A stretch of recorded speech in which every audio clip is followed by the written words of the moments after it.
Hi guys, Saturday असल्यामुळे मला तर सुट्टी होती, पण मला प्रगतीला घ्यायला जायचं होतं। मस्तपैकी रेडी होऊन गेले आणि इथं आलं समजलं की मी खूपच लवकर आले। मग मला जरा वेट करावं लागलं आणि खूप वेळ वाट बघितल्यानंतर मग फायनली मॅडमची शाळा सुटली आणि मॅडम बघा सर्वांना टाटा करून मग फ्रेंड्स लोकांना मग फायनली आली। पण मध्येच प्रगतीला ना भूक लागली होती म्हणून मग आम्ही फ्रँकी घ्यायला थांबलो होतो आणि आज ना फ्रेंडशिप डे होता म्हणून ती माझा हात असा वाकडा करून मग ती मला फ्रेंडशिप बँड बांधत होती। आज तर माझा हात ना मोडलाच असता, वाकडा होऊन जाऊन दे म्हणलं आणि फ्रँकी घेऊन घरी निघालो। प्रगतीचा आज पहिला पेपर होता त्यामुळे रस्त्याने तेच चाललं होतं की कसा गेला। ती तर बोलते चांगला गेला, तर बघू रिझल्टमध्ये कसा येतोय।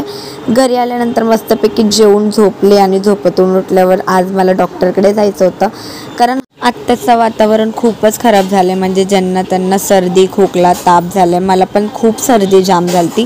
घरी आल्यानंतर मग माझं प्रोजेक्ट होतं ते प्रगती करत होते, कारण मला अजिबात ड्रॉइंग येत नाही। तोपर्यंत मी माझा अभ्यास केला आणि रात्रीच्या वेळी प्रगतीची मस्तपैकी मालिश करून दिली तेल लावून आणि डाळिंब खाल्लं आहे। आजच्या पुरतं इतकंच, भेटूयात नेक्स्ट व्लॉगमध्ये, तोपर्यंत बाय।